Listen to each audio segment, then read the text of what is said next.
Après avoir vainement tenté de sauver Michel de Monsalvi, Catherine a dû fuir Paris insurgé et se réfugier chez son oncle à Dijon. Plus tard, elle séduit le duc de Bourgogne. Un hasard lui fait porter secours au frère de Michel, Arnaud de Monsalvi, et l'amour naît entre eux. Mais apprenant que Catherine porte le nom de l'assassin de son frère, Arnaud la chasse. Le duc la contraint d'épouser Garin de Brazais, mariage blanc. Au cours d'une fête, Arnaud vient défier le duc Philippe. Il remporte la victoire, mais il est blessé. Et Catherine court vers lui pour lui dire son amour. Son arrestation, dont il la croit responsable, fait ressurgir la colère d'Arnaud. Catherine obtient du duc sa libération, mais hélas, il est définitivement persuadé qu'elle est la maîtresse du duc.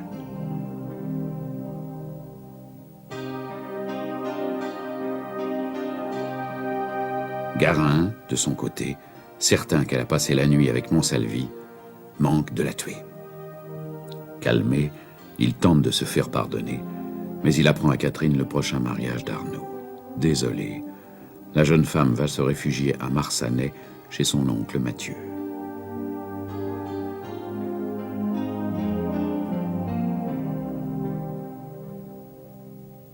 C'est là que le duc Philippe finit par la retrouver et la convaincre enfin de son amour. Catherine pense qu'elle oubliera entre ses bras et se donne à lui. Bientôt, elle est enceinte. Incapable dès lors de contrôler sa jalousie, Garin la fait enlever et enfermer dans une tour à demi ruinée. À la merci de deux brutes.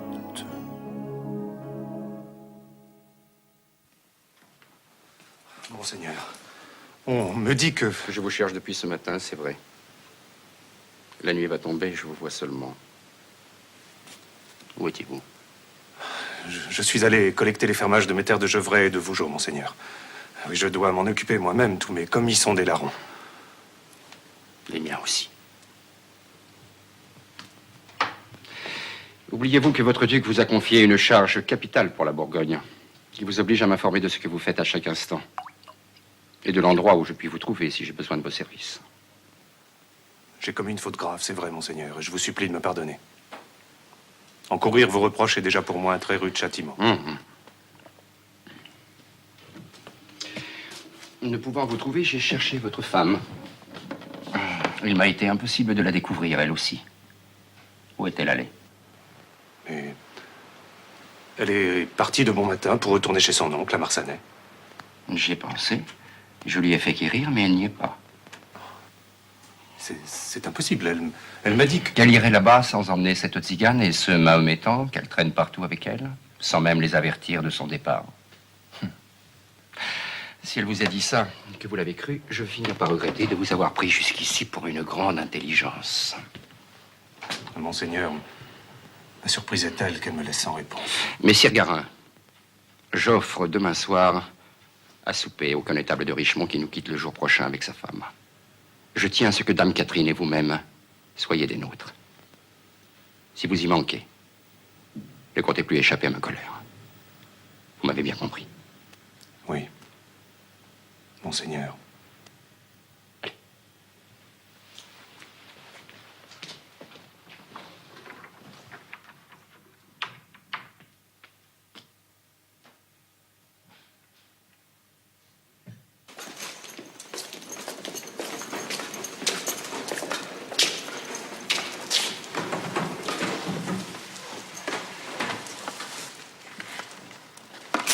Réveillez-vous. Allons. La nuit était assez longue. Mon Dieu. Votre amant vous réclame à Dijon. Eh bien, il va vous avoir. Je vais chercher des chevaux au village et je vous ramène.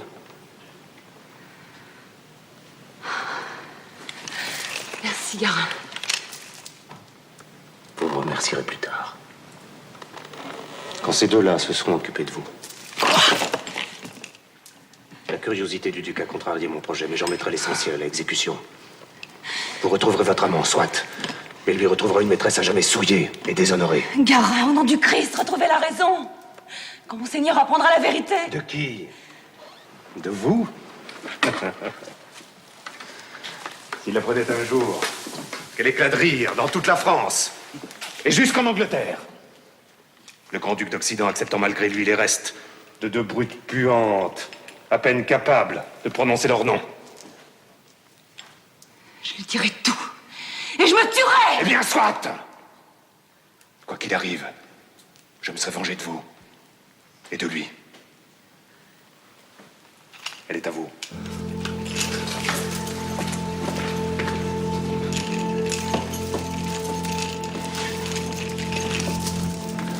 N'approche pas. N'approche pas ou c'est toi, je te tue! Alors, mignonne, on fait la méchante. On veut pas amuser le pauvre fagot, ce brave garçon. Tu as pourtant entendu ce qu'a dit le maître, hein? Il vous a traité de chiens, d'animaux, de brutes puantes! C'est un si bon maître que vous obéissez? De quoi il nous traite, on s'en fout. Il t'a donné un nom jusqu'à son retour. Et ça, il n'y a pas beaucoup de maîtres qui font des cadeaux pareils. N'approche pas! N'approche pas! Ah, c'est compliqué avec des femmes comme elle.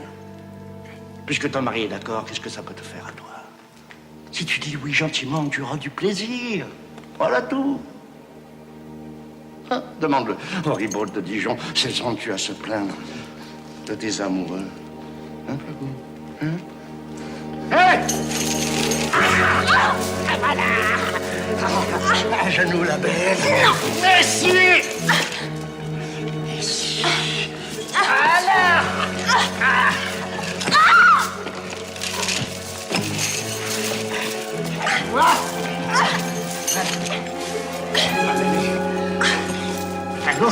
Comme elle est gentille et douce. Ah, tiens-lui les mains. Tiens-lui les mains. Ne la lâche pas.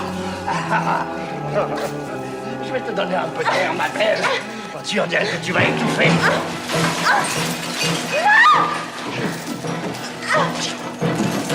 C'est toi. Barnabé! Tu le connais donc? Oh, tu as eu tort, petite. Ces démons pour le diable. Il fallait les laisser dans l'erreur. Si tu avances, je l'étrangle. Comme tu voudras, maudit chien. Quand on ne peut pas s'approcher, on travaille à distance.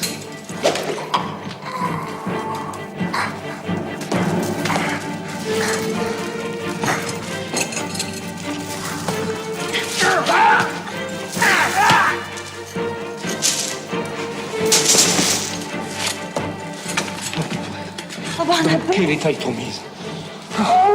On va pouvoir les tuer une deuxième fois. Attends, je vais te délivrer. Voilà, ma biche, là. Remets-toi, remets-toi. Faut filer d'ici, avant que l'autre fou ne revienne du village. Malheureusement, je n'ai qu'un cheval pour deux. Et avec une seule monture, on ne pourra pas aller jusqu'à Dijon. Ils nous auraient rattrapés vite fait. Mais je connais un asile. Un asile sacré. Viens, appuie-toi sur moi. Voilà. Viens, ma chérie. Si toutefois il reste quelque chose de sacré, pour le grand argentier du duc de Bourgogne.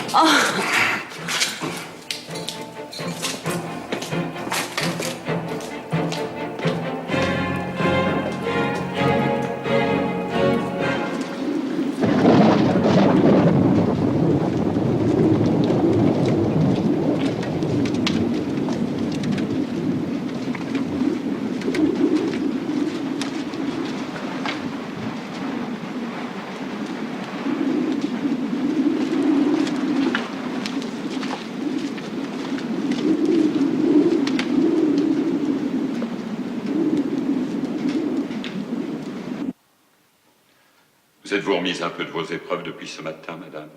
Oui, mon père. Et je vous dois la vie. Non, non, non, c'est moi qui vous dois l'asile. Et si vous êtes l'ami de ma redoutable cousine de Châteauvillain, je ne pouvais, sans danger, vous laisser à la porte. Vénité? Mon révérend Eh père, bien, qu'y a-t-il, frère Isaïe? Messire Garin de Brazais est aux portes de l'abbaye. Une troupe nombreuse l'accompagne. Ce sont les routiers du bec de Pérouge.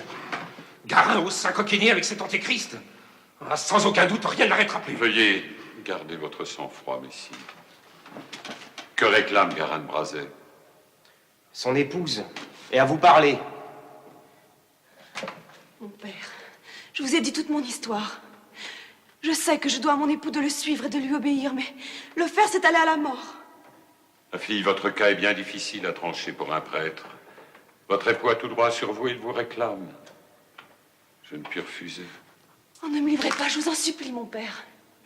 Vous m'avez donné asile. Songez que je porte un enfant et que Garin veut tuer cet enfant. Mais Sire de Brazais exige une prompte réponse.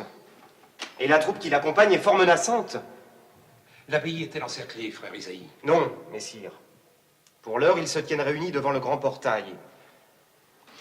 Mon père, quels que soient les droits de Messire Garin sur sa femme, il se met hors la loi en apparaissant chez vous à la tête d'une bande d'assassins. Je vous suggère humblement de le recevoir et d'essayer de lui faire entendre raison. Pendant ce temps, j'essaierai de filer pour aller chercher du secours à Dijon. Votre conseil me semble bon, messire, et nous allons le suivre. Soyez en paix, ne craignez rien, ma fille. Vous êtes ici dans la main de Dieu.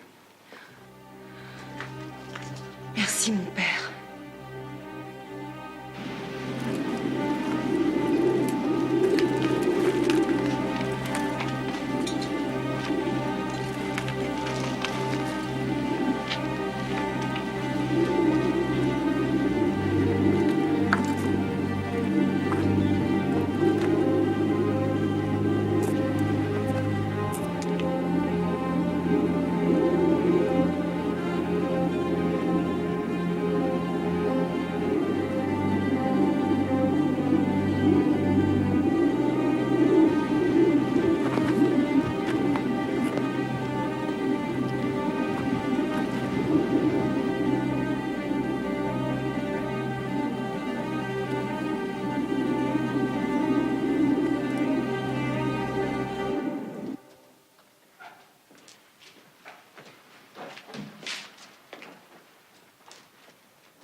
Comment, messire de Brazais, vous vous présentez à la porte de notre abbaye en compagnie d'une meute d'hommes sans foi ni loi et vous rendez hommage à son abbé?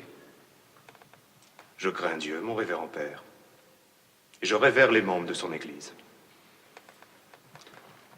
Je viens à vous pour vous présenter une requête légitime. C'est un fidèle chrétien qui réclame justice, non un ennemi.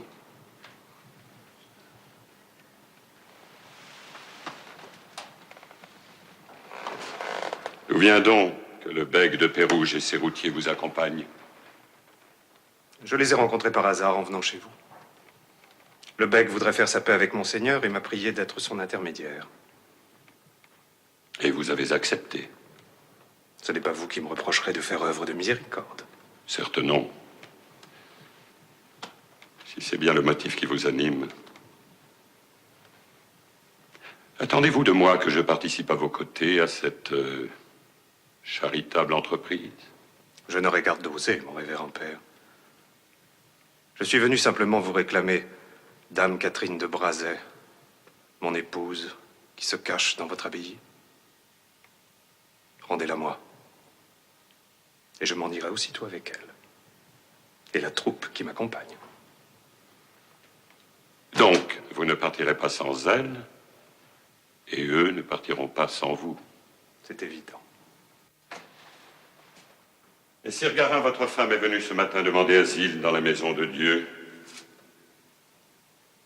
Elle m'a avoué qu'elle portait un enfant, fruit de rapports adultères avec Monseigneur Philippe. Vous l'aviez enfermé dans le donjon de Malin et livré à la convoitise d'hommes affreux qui vous servaient d'exécuteurs. Elle m'a dit aussi que vous vouliez noyer l'enfant. Et vous avez ajouté foi à ces sornettes. Vous connaîtriez mieux Dame Catherine, vous sauriez ce que valent ces dires. Ils m'ont été en tout point confirmés par le sire de Longchamp, qui l'a libéré et conduit ici, à Saint-Seine. C'est un menteur, éhonté. Il a juré sur l'Évangile. Messire Garin, les paroles de votre femme et celles de ce gentilhomme avaient l'accent de la vérité, on ne saurait en dire autant des vôtres. Peu m'importe ce que vous croyez. Voulez-vous, oui ou non, me livrer ma femme? Vous la livrez. Une fois encore, les mots vous trahissent, Garin. On livre une victime à son bourreau, non point une épouse à son mari. Niez-vous que j'ai tous les droits sur elle? Avant d'avoir des droits sur elle, vous avez des devoirs envers Dieu, et je crois que vous les oubliez. Je ne vous livrerai pas la malheureuse qui nous a demandé asile. C'est de son plein gré qu'elle quittera cette maison. Prends bien garde, Sirabé. Si tu ne remets pas ma femme en mon pouvoir... Eh bien?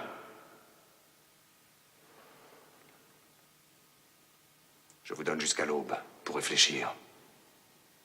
Nous allons camper autour de l'abbaye et nous nous tiendrons quoi, mais si le jour levé, votre porte ne s'ouvre pas pour laisser sortir Catherine, nous donnerons l'assaut. Donner l'assaut à une abbaye? Après un sacrilège aussi affreux, qui donc te délivrera de la colère de Philippe, quand bien même celle de Dieu ne t'écraserait point sur place? C'est une affaire entre eux et moi! Ta maison sera rasée.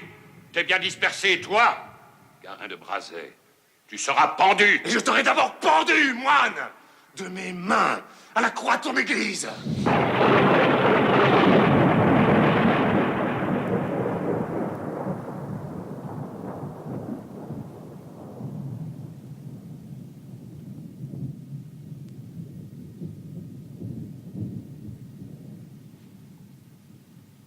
Je préfère oublier tes paroles, la colère t'égare.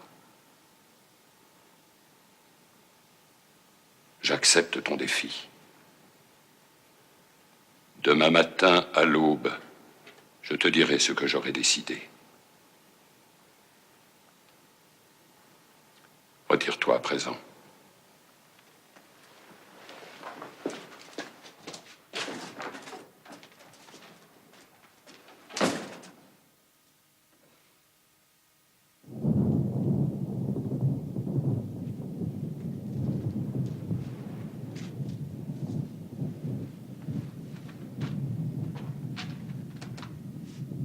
Rassemblez nos frères et qu'ils aillent à l'église.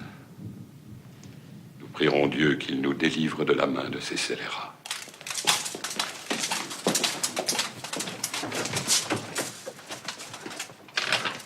Monseigneur, le sire de Longchamp est porteur de graves nouvelles sur le grand argentier et sur sa femme.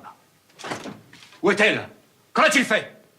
Monseigneur, je l'ai suivi hier comme vous l'aviez ordonné. Il est allé au château de Malin. C'est là qu'il avait enfermé la pauvre petite. Je veux dire, Dame Catherine.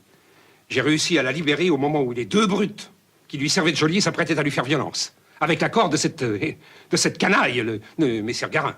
Il faut donc qu'il ait perdu la raison. La suite le prouve, Monseigneur. Comme nous n'avions qu'une monture pour deux et cet énergumène à mes trousses, j'ai demandé asile à Saint-Seine. Messire Garin s'est présenté devant l'abbaye à la tombée du jour, accompagné du bec de Pirouge et de ses routiers. Avec des routiers contre une terre d'église! J'ai réussi à leur filer entre les doigts et me voici.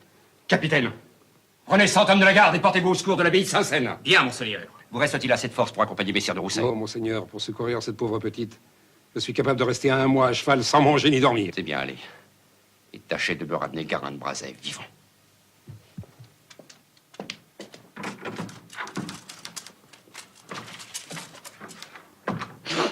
Vous devriez retourner à l'église, Dame Catherine, et prier. Le jour n'est pas loin à présent. Barnabé n'a pas réussi, j'en suis sûre. Gardez espoir malgré tout jusqu'à la première lueur de l'aube. Dieu ne permettra pas que ces misérables mettent leur sinistre projet à exécution. C'est moi que Dieu punit pour ma faute. Si aucun secours ne nous arrive avant le lever du jour, vous m'ouvrirez les portes de l'abbaye. Et je rejoindrai messire Garin. Non.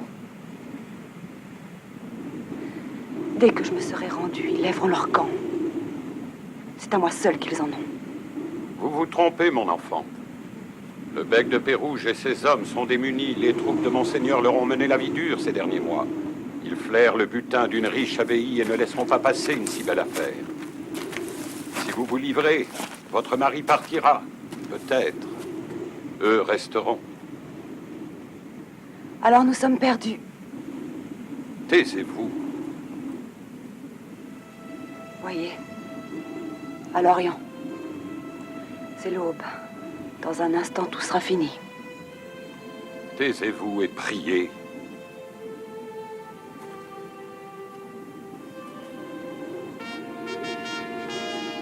Ce sont les trompettes de la garde ducale. Jacques de Rousset! Le Seigneur nous a exaucés.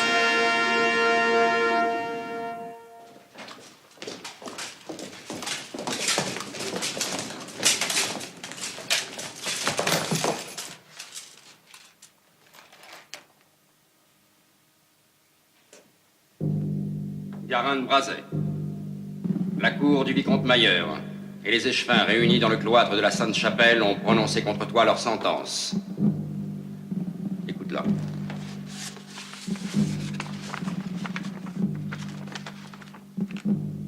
Ayant reconnu tout ce dont on l'accusait et dédaigné de se défendre malgré l'offre qui lui en était faite, Garin de Brazais, jusqu'à ce jour grand argentier de Monseigneur Philippe, duc de Bourgogne, est condamné à être pendu haut et court pour le sacrilège commis en attaquant l'abbaye de Saint-Seine, terre sacrée de l'Église, avec la complicité d'une troupe de brigands sans aveu. Il sera soumis à la torture préalable, puis traîné sur une claie jusqu'au lieu du supplice. Son hôtel de Brazais sera détruit jusqu'aux fondations. Ses châteaux, terres et biens confisqués au profit de la couronne ducale. La sentence sera exécutée le 6e jour d'avril de l'an de grâce 1424.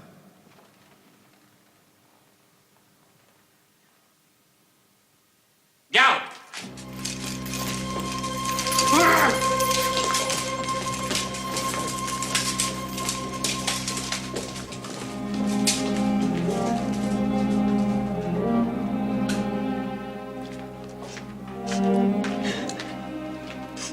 Allons, Catherine. Pourquoi pleurez-vous? Pour qui? N'oubliez pas ce qu'il voulait faire de vous en vous enfermant au donjon de Malin avec ces deux monstres. Mais pourquoi l'a-t-il fait, mon garde? Off. Par la pire folie qu'Allah ait laissé glisser dans le sang et la raison des hommes, l'amour. Oh, à qui feras-tu croire que Garin aimait sa femme? As-tu réfléchi, femme noire? L'intelligence de Messire Garin est grande. Il en sait plus que bien des maîtres qui enseignent dans les écoles. Un homme comme lui ne se transforme pas en bête féroce sans une raison bien valable. Seul un jaloux peut se livrer à ses extrémités. Donc il aime sa femme. Mais si Garin m'aimait, il lui fait de moi sa femme par la chair aussi bien que devant Dieu. Or, il ne m'a jamais touchée. Bien plus, il m'a repoussée. Et c'est cela que tu lui pardonnes pas. Ah, par Mahomet, tu es bien fille de l'homme. Tu te donnes à l'un sans amour, tu reproches à l'autre de t'avoir respecté, et c'est un troisième que tu aimes. Le poète voit clair quand il dit « Il y a plus de raison dans le vol d'un moineau aveugle que dans la cervelle d'une femme. » Cher infidèle, mesurez vos paroles. Mais ce n'est pas cela que je ne lui pardonne pas. Il me jette dans les bras de son maître, ensuite il veut me tuer. Je ne comprends pas pourquoi. Ah, vous voilà. Soyez le bienvenu, messire de Rousset. Je doute de l'être encore quand vous connaîtrez l'ordre dont je suis porteur. Parlez. Dès demain, vous devrez quitter cette maison, où les démolisseurs vont porter la pioche. Le jugement du vicomte Mayer est sans appel. Il ne devra rester pierre sur pierre de l'hôtel de Brazais. Mais où irons-nous? Bien entendu, monseigneur mettra un autre logis à votre disposition. En attendant, vous pourrez demeurer au palais. Pour qu'on aille jaser partout que Monseigneur fait pendre le mari pour mieux avoir la femme. On ne chassera pas, dame. Mère m'en garde, monseigneur se remarie. Avec qui? Il épouse la veuve du comte de Nevers. Sa tante? Mais il finira par épouser sa sœur. Quoi qu'il fasse, il faudra mieux que je m'éloigne de lui. Vous avez tout à fait raison, mon enfant. Nous irons à Château-Vilain. C'est immense et j'y suis seule. Vous vous installerez dans une aile, moi dans l'autre, et je vous jure de vous laisser en paix.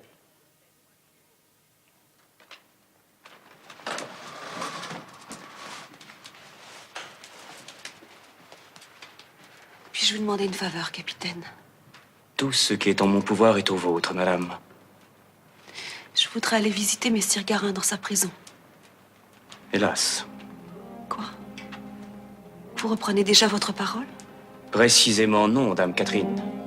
Je vous ai dit tout ce qui est en mon pouvoir. Un condamné de la justice ducale y échappe absolument. Nul ne peut plus l'approcher hormis son geôlier, son confesseur et le bourreau. Allons, il doit bien exister un moyen. Il faut que je le voie. Je ne peux pas le laisser aller au supplice sans lui parler une dernière fois. Croyez-vous une entrevue bien utile? À lui, je n'en sais rien. Mais à moi, certainement.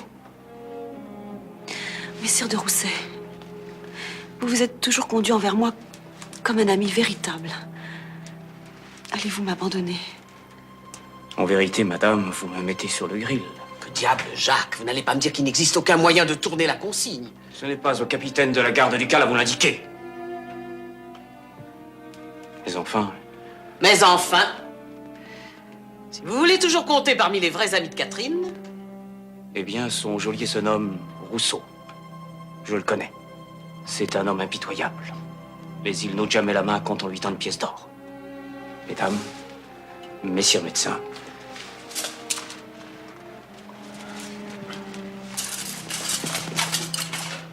Beaucoup d'hésitation, mais la décision est subite.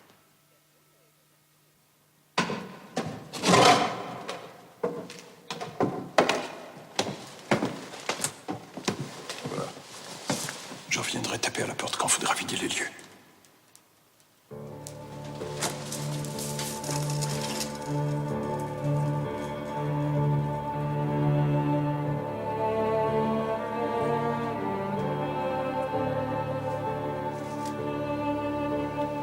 Je suis ici.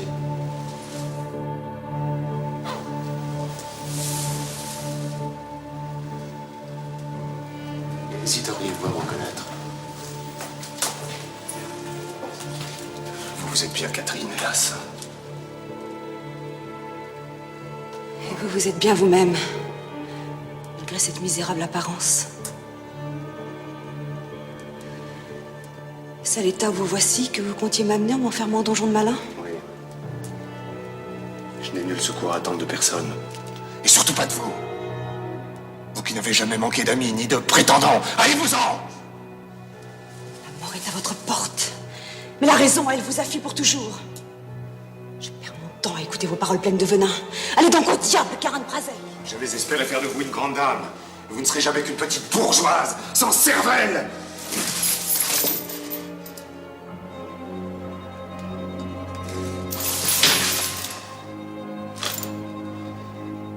Vous êtes venu voir dans quel état m'avaient mis les gens de votre amant. Vous voyez, soyez satisfaite. Et laissez-moi mes méditations.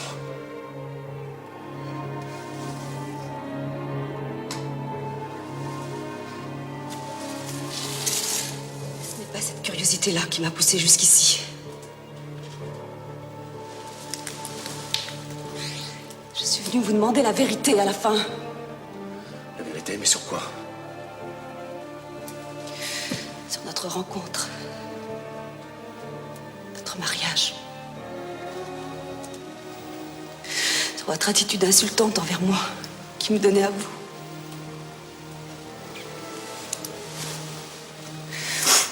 Vous allez mourir, Carin. J'ignore quel homme se cache au fond de votre cœur. De votre esprit.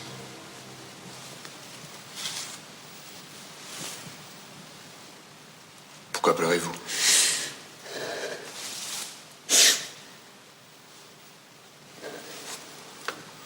Je vous ai désiré comme un forcené, Catherine. Votre beauté était auprès de moi comme une fontaine fraîche et limpide, auprès du captif enchaîné et mourant de soif. Et si je suis devenu fou de haine et de fureur, au point de vouloir détruire à jamais cette beauté intolérable, c'est qu'aucun homme ne vous aimera jamais comme je vous ai aimé. Alors pourquoi? Pourquoi, Garin? C'est une vieille histoire. Et triste.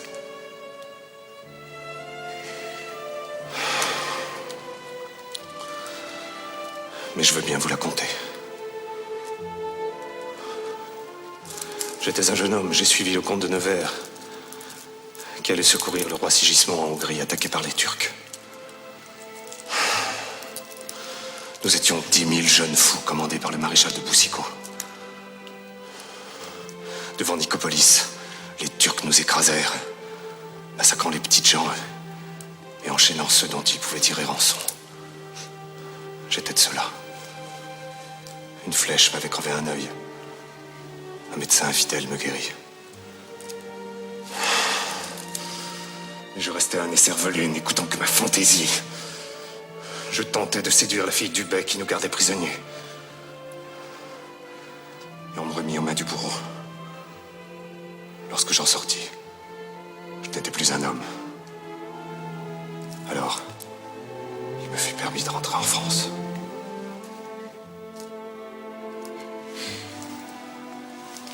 Mais quand Monseigneur vous a ordonné de m'épouser,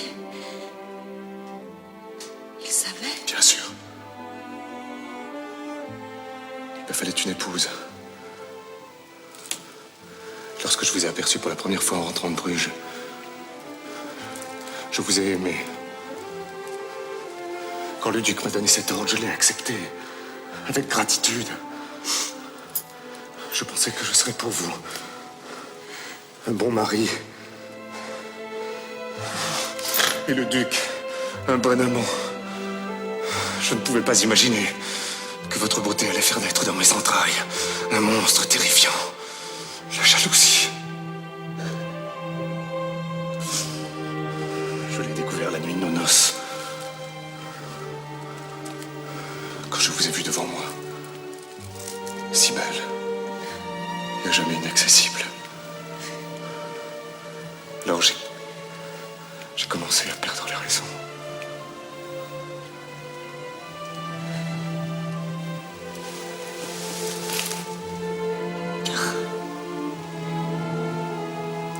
Pourquoi ne pas vous être confié à moi? Jamais, jamais le duc ne m'aura approché. Jamais je ne vous aurais infligé ce supplice. Les regrets et les remords sont vains. Sachez que je mourrai en vous aimant et en bénissant Dieu qu'il vous ait arraché à ma folie. C'est l'heure, madame. Il vous faut sortir. Catherine. Oui. Vous devez faire quelque chose pour moi. J'irai voir le duc. Je lui dirai. Non, je vous l'interdis. La mort est le seul remède à ma souffrance. Je l'accepte. Elle me plaît. Mais je ne veux pas qu'on me traîne sur une claie jusqu'au lieu du supplice. Comme une bête crevée sous les crachats et les insultes de la populace. Épargnez-moi cette honte. Mais comment? Allons, madame, le confesseur va arriver. Un moment encore.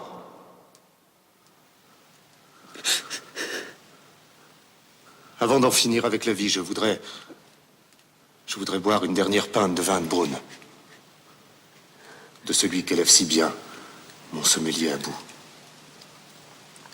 Ne peut-on m'en faire servir un pot? Sacré bourguignon. Il ne voudrait pas faire le plongeon sans avoir bu un dernier coup.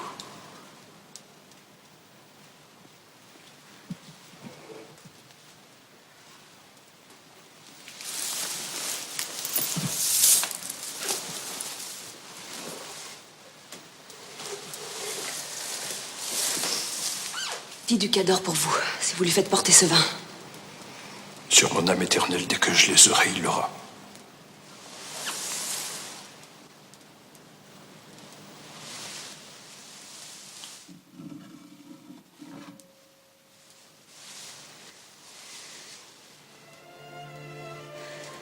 Adieu. Adieu, Garin.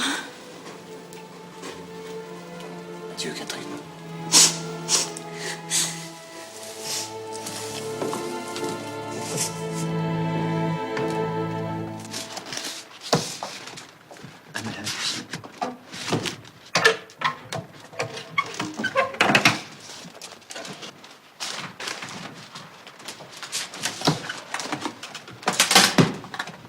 Ali.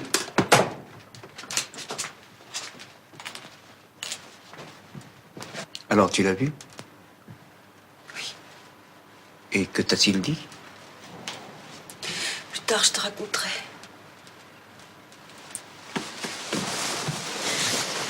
Il va mourir tout à l'heure. Il sera torturé. Et traîné sur une clé de la prison au gibet. Sous les insultes de la foule. Il ne veut pas endurer cet outrage abominable. Il m'a demandé de lui faire porter une pinte de bon vin de Beaune. de celui qu'élève si bien mon sommelier à bout. Ce sont ses paroles.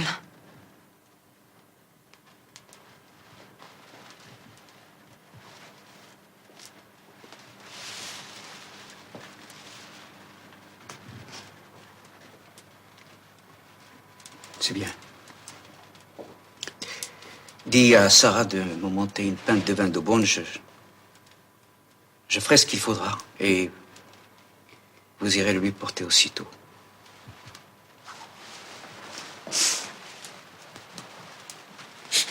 Il ne souffrira pas. Non. Il s'endormira et ne se réveillera plus. Merci.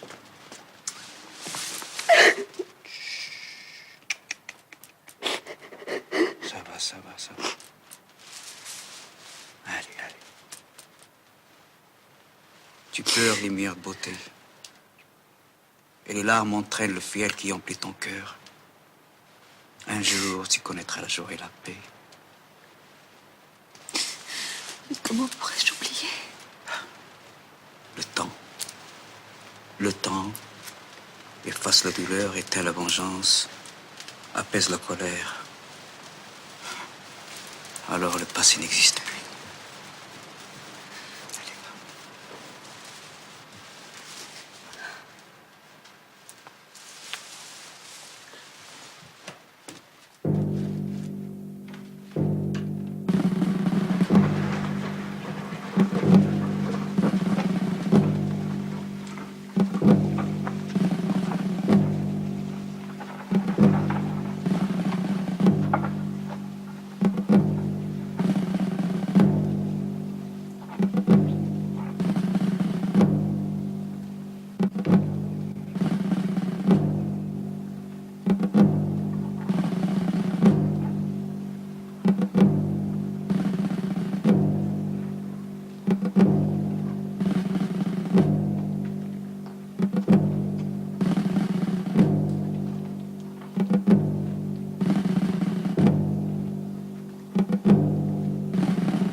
Ma chère, un braillard pareil aura sûrement le caractère commode de son père. Et moi, je lui prédis le charme de sa mère. À qui ressemblera-t-il? Oui, il est blond, il aura les yeux bleus, il pèse un poids raisonnable.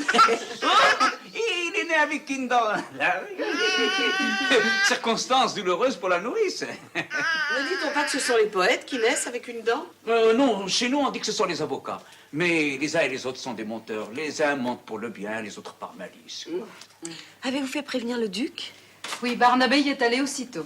Ce sera un beau chevalier. Quel genre d'éducation pensez-vous lui donner? Oh, je suivrai vos conseils. Un enfant doit être élevé à la campagne si l'on veut qu'il soit robuste et beau. L'air de Villiers est mauvais et le lait des nourriciers est trop pauvre.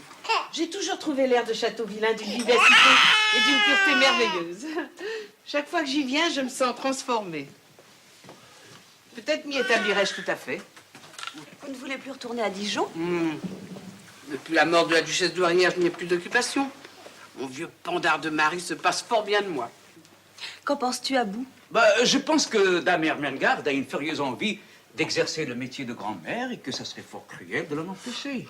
Furieuse envie, n'exagérons rien. Oh, le poète dit, le cavalier mène la jeune jument à sa guise, la vieille jument met le cavalier là où elle veut.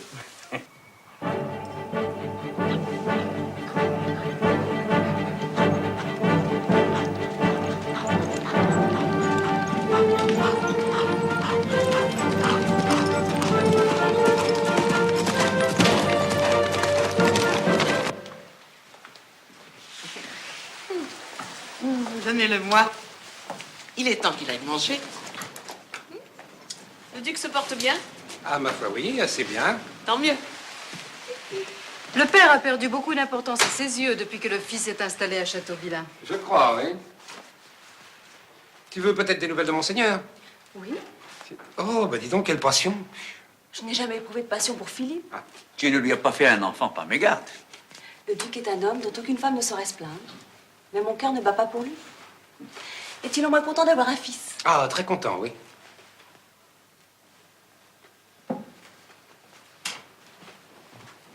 Mais à vrai dire, vois-tu, je ne crois pas qu'un enfant de plus ou de moins bouleverse sa vie. Hein. Même né de moi? Tu dois bien comprendre que ce qu'il aimerait à présent, c'est... C'est avoir un fils légitime. Eh bien, qu'attend-il pour en faire un, puisqu'il a pris une nouvelle femme? Mais la duchesse est mourante. Les médecins lui donnent pas une semaine. Pauvre Philippe. Le ciel est contre sa dynastie. Catherine, le duc te supplie de rentrer à Dijon dès que tu t'en sentiras la force. Et dès que la duchesse sera dans la tombe? Je ne suis que le messager, mon petit.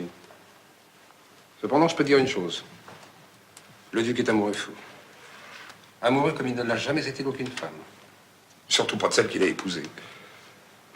Catherine, je dois retourner demain à Dijon. Monseigneur attend une réponse. Qu'est-ce que je lui dirai?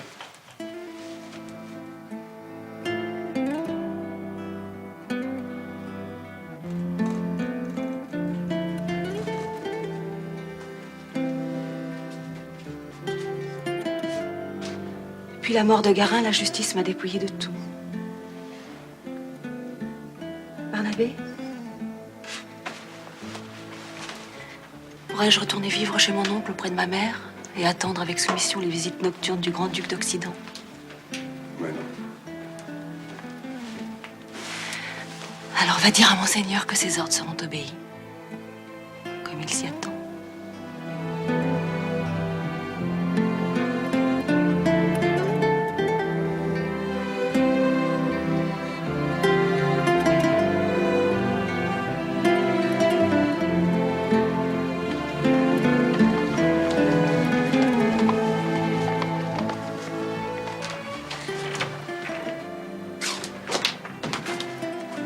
Merci, sire de Longchamp, d'avoir accompli si exactement votre ambassade. Monseigneur, il aurait fait beau voir que j'y manque. Non, restez. Je souhaite que vous entendiez ce que j'ai à dire à Madame de Brazé. Au reste, certaines dispositions que j'ai prises à son endroit vous concernent. Madame, je désire vous rendre ce que les autorités de justice vous ont pris lors de la condamnation de feu votre grand argentier. Il faut que votre fils ait un titre de noblesse. Aussi, je vous restitue le titre de comtesse de Brazé.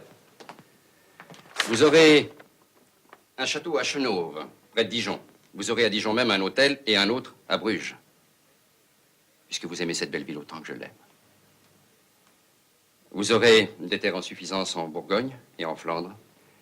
Les joyaux que vous avez donnés votre défunt mari vous seront rendus. Enfin, mon nouvel argentier vous comptera une somme convenable pour subvenir à vos dépenses immédiates.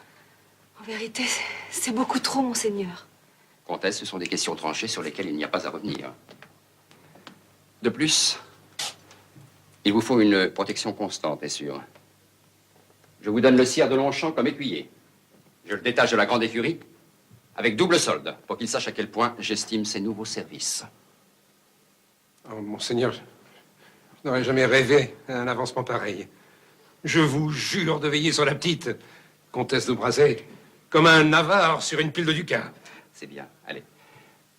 Je dois dire quelques mots en particulier à la comtesse.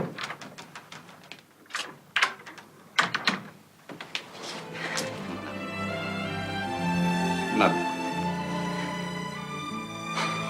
Comment va mon fils? Il grandit à vue d'œil et tarit toutes les nourrices de Châteauville.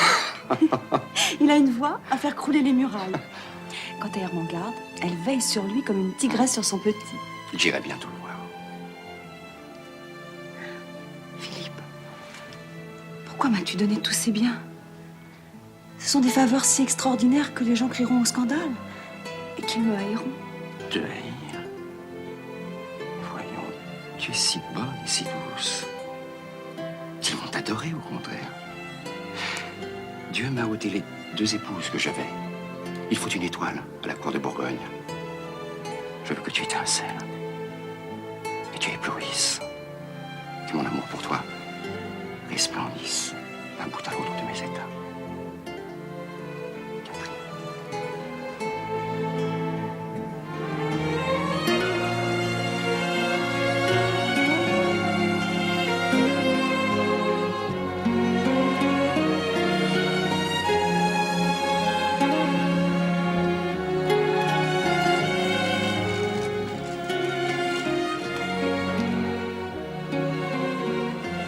pensez qu'il l'épousera?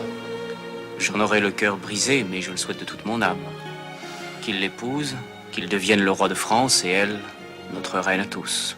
Dieu, vous n'y allez pas de main morte. Mais l'avez-vous bien regardé, Saint-Rémy? Ni César, ni Charlemagne n'ont jamais connu de femme aussi belle.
Ah, Seigneur. À nos compagnes.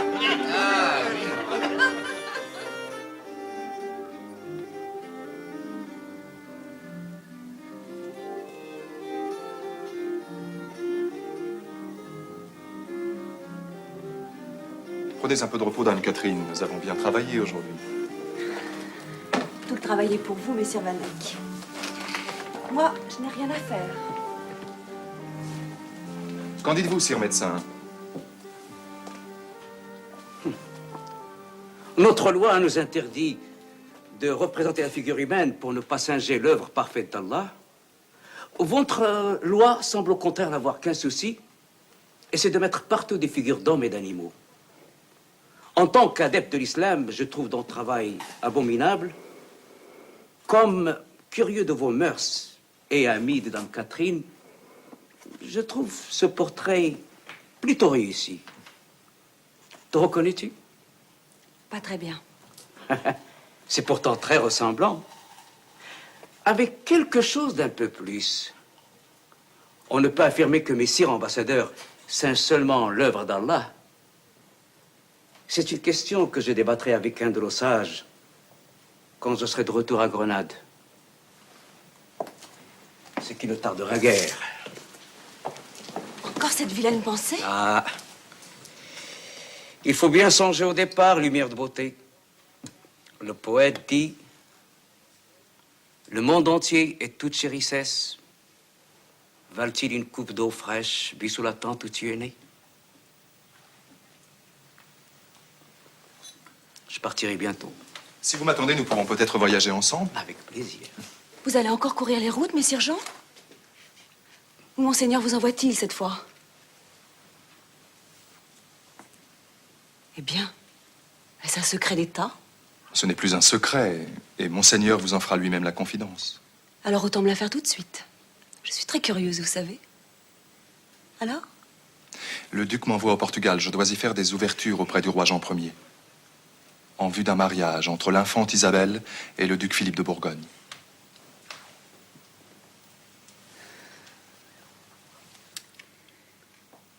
Alors il va se remarier. Bien sûr. Il lui faut un héritier.